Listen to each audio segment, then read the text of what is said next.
1 Kings chapter 13. Behold, a man of Elohim came out of Judah by Yahweh's word to Bethel, and Jeroboam was standing by the altar to burn incense. He cried against the altar by Yahweh's word and said, Altar, altar, Yahweh says, Behold, a son will be born to David's house, Josiah by name.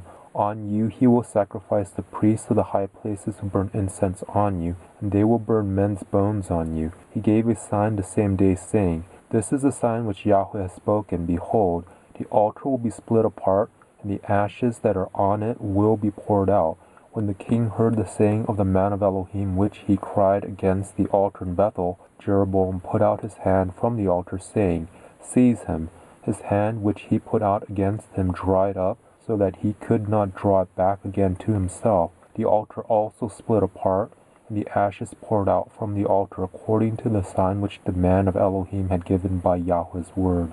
The king answered the man of Elohim, Now intercede for the favor of Yahweh your Elohim, and pray for me, that my hand may be restored me again. The man of Elohim interceded with Yahweh, and the king's hand was restored to him again, and became as it was before. The king said to the man of Elohim, Come home with me, and refresh yourself, and I will give you a reward. The man of Elohim said to the king, Even if you gave me half of your house, I would not go in with you. Neither would I eat bread nor drink water in this place, for so was it commanded me by Yahweh's word, saying, You shall eat no bread, drink no water, and don't return by the way that you came. So he went another way and didn't return by the way that he came to Bethel. Now an old prophet lived in Bethel, and one of his sons came and told him all the works that the man of Elohim had done that day in Bethel.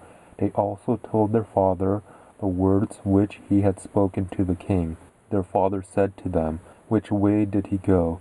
Now his sons had seen which way the man of Elohim went, who came from Judah. He said to his sons, Saddle the donkey for me. So they saddled the donkey for him, and he rode on it. He went after the man of Elohim, and found him sitting under an oak. He said to him, Are you the man of Elohim who came from Judah? He said, I am.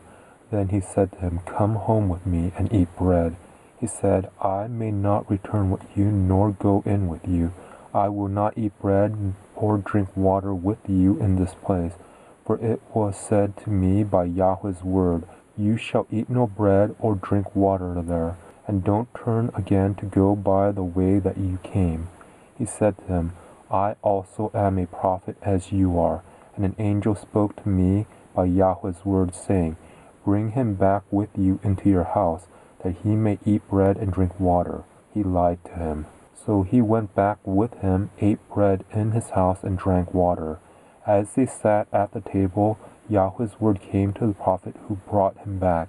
And he cried out to the man of Elohim, who came from Judah, saying, Yahweh says, Because you have been disobedient to Yahweh's mouth, and have not kept the commandment which Yahweh your Elohim commanded you, but came back, and have eaten bread and drank water in the place of which he said to you, Eat no bread and drink no water, your body will not come to the tomb of your fathers. After he had eaten bread, and after he drank, he saddled the donkey for the prophet whom he had brought back. When he had gone, a lion met him by the way and killed him.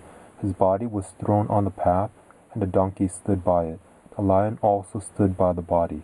Behold, men passed by and saw the body thrown on the path, and the lion standing by the body. And they came and told it in the city where the old prophet lived. When the prophet who brought him back from the way heard of it, he said, It is the man of Elohim who was disobedient to Yahweh's mouth. Therefore Yahweh has delivered him to the lion, which has mauled him and slain him according to Yahweh's word, which he spoke to him.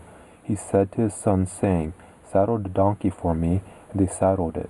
He went and found his body thrown on the path, and the donkey and the lion standing by the body.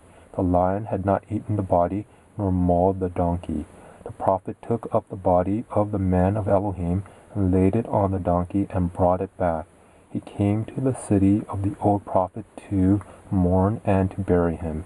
He laid his body in his own grave, and they mourned over him, saying, Alas, my brother. After he had buried him, he spoke to his son, saying, When I am dead, Bury me in the tomb in which the man of Elohim is buried.